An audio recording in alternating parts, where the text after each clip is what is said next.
गुरु गोबिंद दोऊ खड़े, काके लागू पाए। बलिहारी गुरु आपनो, गोविंदियो बताए। कितनी सुंदर बात कही है कबीरदास जी ने।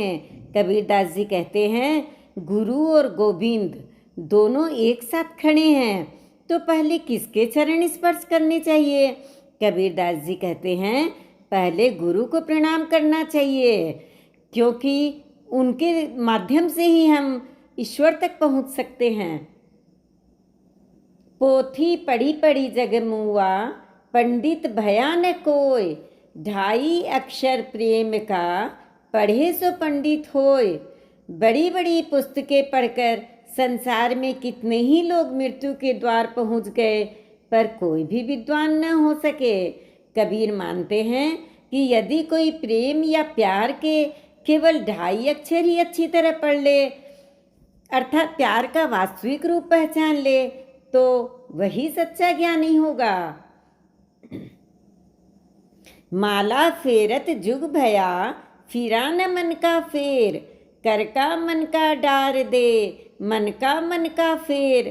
कोई व्यक्ति लंबे समय तक हाथ में लेकर मोती की माला तो घुमाता है, पर उसके मन का भाव नहीं बदलता, उसके मन की हलचल शांत नहीं होती। कबीर की ऐसे व्यक्ति को सलाह है कि हाथ की इस माला को फेरना छोड़कर मन के मोतियों को बदलो या फेर दो। जाति न पूछो साधु की, पूछ लीजिए ज्ञान। मोल करो तलवार का, पड़ा रहने दो म्यान। सज्जन की जाति न पूछकर उसके ज्ञान को समझना चाहिए। तलवार का मूल्य होता है न कि उसकी म्यान का, उसे ढकने वाले खोल का। जग में बैरी कोई नहीं, जो मन शीतल होए। यह आपा तो डाल दे, दया करे सब कोय। अगर हमारा मन शीतल है तो इस संसार में हमारा कोई भी बैरी नहीं हो सकता। अगर अहंकार छोड़ दें तो हर कोई हम पर दया करने को तैयार हो जाता है। साईं इतना दीजिए, जामे कुटुम समाए। मैं भी भूखा ना रहूं, साधु न भूखा जाए। क्या कहते हैं कबीरदास जी? कबीरदास जी कहते हैं परमात्मा तुम मुझे केवल इतना दो जिसमें मेरा गुजारा चल जाए, मैं भी भूखा न रहूं, और जो हमारे घर में अतिथि आए हैं वे भी भूखे वापस न जाएं। तन को जोगी सब करें, मन को बिरला कोई। सब सिद्धि सहजे पाइए, जे मन जोगी होय। शरीर में भगवे वस्त्र धारण करना सरल है, पर मन को योगी बनाना बिरले ही व्यक्तियों का काम है। यदि मन योगी हो जाए तो सारी सिद्धियां सहज ही प्राप्त हो जाती हैं। माया मोई न मन मुआ, मरी मरी गया शरीर। आशा तृष्णा ना मोई, यों कहे गए कबीर।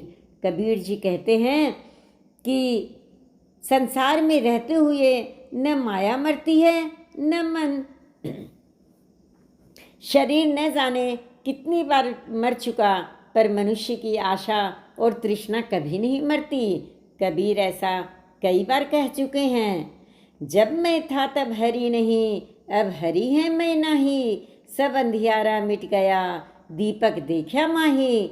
जब मैं अपने अहंकार में डूबा था तब प्रभु को न देख पाता था, लेकिन जब गुरु ने ज्ञान का दीपक मेरे भीतर प्रकाशित किया तब अज्ञान का सब अंधकार मिट गया। ज्ञान की ज्योति से अहंकार जाता रहा और ज्ञान के आलोक में प्रभु को पाया।